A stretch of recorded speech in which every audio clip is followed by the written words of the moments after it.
For my part today, I'm going to be covering some of the aspects of the US market and a touch on M&A activity.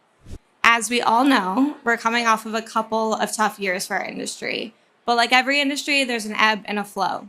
Spirits consumption declined by 2% in volume in 2024, according to IWSR, which led to sales of spirits in the US dipping 1.1%. So what's causing the dip? There's a growing interest in sobriety and moderation. There's warning labels on alcohol, tariffs, inflation, imbalanced inventory levels, and more, like premium plus performance weakening in categories like tequila and whiskey.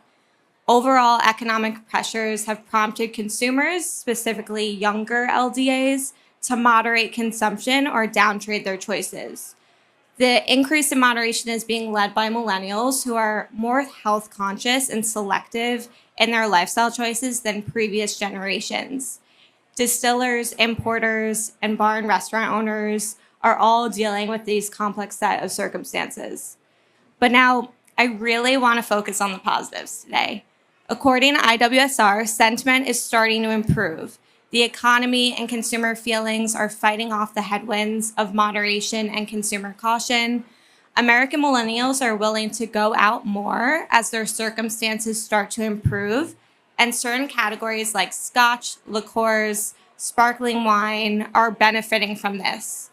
Normalization in inventory levels are also on the horizon, and CGA by Nielsen IQ's latest data also shows that the ready-to-drink category has been the fastest growing of any segment in the on-premise. Ready-to-drink growth is influenced by consumers' desire for convenience, especially in channels like nightclubs and bars. And consumption gains are expected through 2029 for categories like agave-based spirits, Indian whiskey, soju, and coffee liqueurs, among others. So we're also seeing shifts in distribution. Distributors still have too much product on hand, and retail shelf space is tight. It's increasing pressure on smaller brands to differentiate or partner.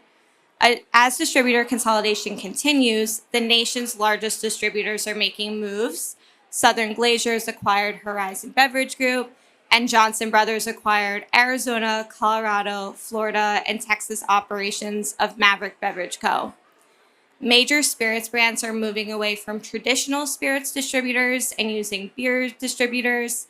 This trend started in 2022 when Sazerac moved its entire portfolio of brands away from R&DC to a network of beer distributors that includes Ray's Beer Division in California, Hawaii, and Texas as a result of a lawsuit. Tito's and Brown-Forman also shifted distribution from R&DC. And as we saw in the last few weeks, this is continuing for suppliers in California.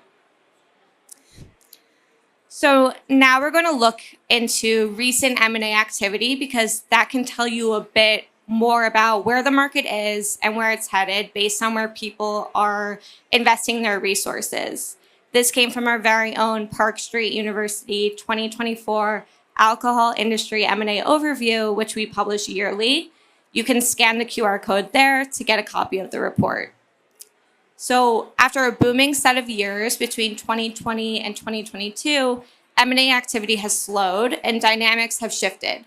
Global suppliers have de-emphasized investment activity in 2025, highlighted by Diageo shutting down Distill Ventures and Campari announcing a pause to M&A activity to focus on brand growth and debt reduction in our current tariff climate.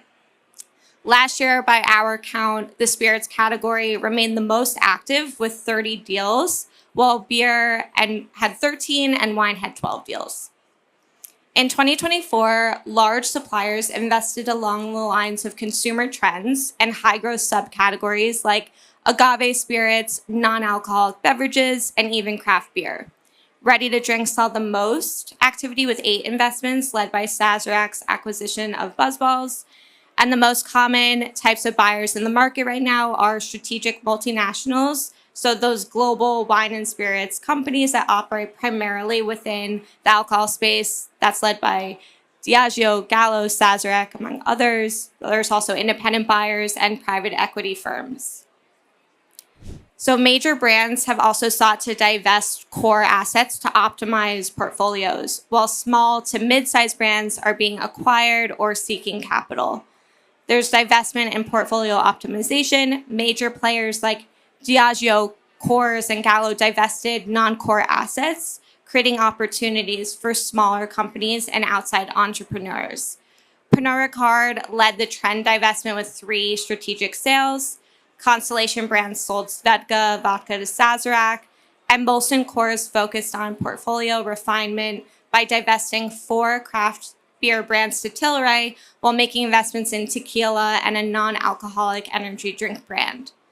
Small and mid-sized brands are accelerating activity. In 2023, Tanteo Tequila was bought by Old Smoky Distillery. In 2024, Uncle Nearest entered the vodka category through the acquisition of Square One Organic Spirits. And in 2025, Middle West Spirits acquired Old Elk Distillery, and High Basin Brands purchased ready-to-drink Cantini. Lastly, there's a targeted focus on premium assets. Diageo has established Diageo Luxury Group, a new global division to unite its luxury assets into one portfolio. And Constellation Brands purchased Sea Smoke, a specialized producer of Pinot Noir and Chardonnay. And that about wraps it up. Thank you all very much.